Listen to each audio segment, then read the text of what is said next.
One of the most common questions we're asked here at the Catalyst Coaching Institute is, what would you have done differently with your wellness company, with your business, if you knew back then what you know today? Rather than just sharing a few of those, we thought it might be more fun to invite the 2007 version of me into the studio and talk it over. If you find it beneficial, let us know.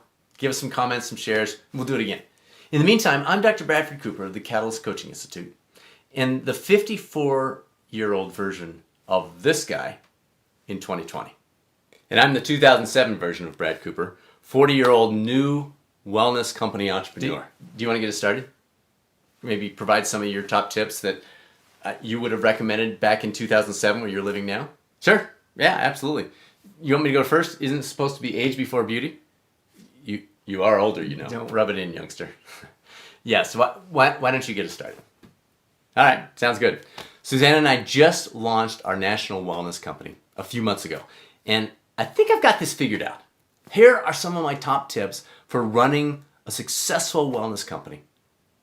First of all, it's all about rise and grind. You've only got 24 hours in the day, and if you want to be successful, you've got to stay busy. Pack as much as you possibly can into every single minute, every single day. Attend every networking event that's out there. Attend every available conference. Up and at 'em early. We can sleep when we're dead. I think I better jump in here. Yes, of course it's important to make the most of every day and every hour, but without a plan to guide your actions, it's just movement. Networking events and conferences, they can be valuable, but how does each one fit into your overall plan? Who will be there? What's my purpose in attending? How can I make the most of the time spent at that event? Until we answer those questions, there's no value in putting any of those activities on the calendar. And as for the idea that we can sleep when we're dead, one of the most important lessons I've learned since I was you is that if I can bring the best version of myself into the business, the results will be far better than if I bring a lot of hours, but not the best me. Sleep, as you will soon discover, is one of the single most important aspects of doing so. Yeah, well, it probably just means you're old. But whatever. My next tip is about making more contacts. The more business cards you can trade, the more people you can get in front of, the more flyers you can hand out, the more people see your company name, the more you're going to grow. That may be true for some businesses, but not in the health and wellness world. Here, it's all about quality relationships. Our most valued partnerships at US Corporate Wellness grew from developing personal relationships, not scattering a bunch of flyers and business cards. And most of the time, those who have chosen to pursue their coaching certification through our Catalyst Coaching Institute, they haven't done so because we had the most Facebook or LinkedIn ads. It was because they reached out, they contacted us, they spoke with us personally, and they found our values as a coaching institute aligned with their goals. Okay, all right, I guess that makes sense. Where were you back in 2007 when I could have benefited from knowing all this stuff? I was being you. And you'd be disappointed if I hadn't learned something in 14 years, wouldn't you? Yeah, okay, true, absolutely. All right, so here's one I know has stood the test of time. Expand your services so you can compete with anyone and offer everything that potential clients might be looking to integrate. The more we can offer in the marketplace, the better. Now you're bringing back memories. And I'm glad you mentioned this one because it's probably a pretty common mindset, especially for new entrepreneurs. Yeah. Wait, hold on. Are you saying this one doesn't hold? What happened to shoot for the stars, better than yesterday, dream big, all those types of things you're always talking about? Isn't offering this full spectrum how you get there? Yes, you absolutely want to dream big and pursue better than yesterday. But to make the most of your opportunity to do so, it's critical to dial in your vision and then build on your strengths. Right now, you're probably investing a couple $100,000 on building a new website. You're considering starting a biometric screening arm of your business and maybe even developing your own health assessment, right? Exactly.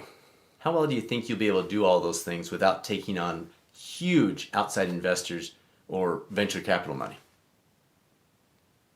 Well, we're not planning on going that route, but we should be able to do a pretty good job of building those internally, obviously without breaking the bank. Well, things have changed. The year you're living in, the year we started, 2007, is the same year the iPhone was launched. Yeah, technology was already playing a pretty big role with you launching the company, but you haven't seen anything yet. Yes, it's fine to develop, it's valuable to develop options for your clients internally. And if you pair it with something you do that's best in class, then that can work out very well. But if you're average at everything, you won't likely be in business very long. Oh, all right. I'm obviously still in business since you're sitting there. So what did Susanna and I end up doing? You, or I guess we, learned before it was too late. We developed a clear vision of how we wanted to make a meaningful difference out in the world. And we focused on best-in-class coaching. That was our approach. We became known in the industry for our coaching and the Coaching Institute. We absolutely developed other tools and resources, like some of the things you're talking about. And sometimes we partner with others to provide additional upgrades. However, coaching became our primary differentiator, and it's turned out to be a pretty good thing for our clients, our partners, and our team members. Doggone it. I wish you would have said something. You seriously could have saved me a lot of money and time that I've been spending on those things right now. Don't worry, it turns out okay. You figured it out pretty quickly, really thanks to Susanna's input and involvement. But hopefully we can save some other folks some heartache through this discussion that we're having. Yeah, absolutely. I hope so. But just to clarify, you're saying I can't apply what you're telling me now to what I'm doing? Sorry, younger me. Your fate, it's sealed. I'm you in 14 years. Remember? But don't worry, life's turning out pretty good. But just to test it, let's try something. Make a note to buy as much Zoom stock as you can in the middle of 2019, Zoom? Okay? What is that, a new airline? Oh, it's a virtual meeting. Yeah, never mind. Just jot down the word Zoom, and just for grins, try to buy as much as you can. And if it works, maybe Susanna and I could spend a little less time in the office here in 2020. We have quite a few other videos, obviously, on the business of coaching here on the YouTube coaching channel. And we also have a bunch of similar resources over at the Catalyst Health, Wellness, and Performance Coaching podcast. But I thought maybe them hearing from the two of us might be extra helpful. Yeah, I hope so. Yeah, anytime. And by the way, you didn't turn out to be quite as much of a knucklehead as I thought you might. Well, thanks. You can credit Susanna and the kids for that. Although I will admit the dad jokes get more frequent with each passing year. Good to hear. Hey, before we shut this down, can you talk about the best way to do marketing? I hate sales and marketing, and I'm always getting calls and emails from companies who have ways to do it for me. Are there a couple I should lean toward that I receive? Yeah, that's a good question. We'll do a video here on the channel specifically to marketing your coaching business. But most important thing for you to remember right now is there are always people willing to take your money to do the things that we don't like doing. And the less we like doing them, the more likely we are to pay for them. Now, that doesn't mean never pay for marketing. Occasionally, there's a time and a place that it will make sense, believe me. However, before you do, ask yourself, am I paying for this to avoid it? Or am I paying for it because it's part of a specifically outlined strategy that I've designed and I'm crystal clear on how I'm going to integrate that service into our broader strategy in terms of outreach, follow-up, and more. And when in doubt, sit it out. I hope this is helpful to those of you watching who can actually put some of these into practice. It's too late for him.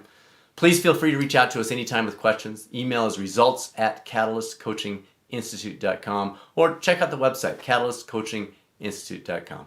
In the meantime, this is Dr. Bradford Cooper signing out. I'll talk with you, or maybe we'll talk with you, here on the YouTube coaching channel or over at the Catalyst Health, Wellness, and Performance Coaching podcast very soon. Take care.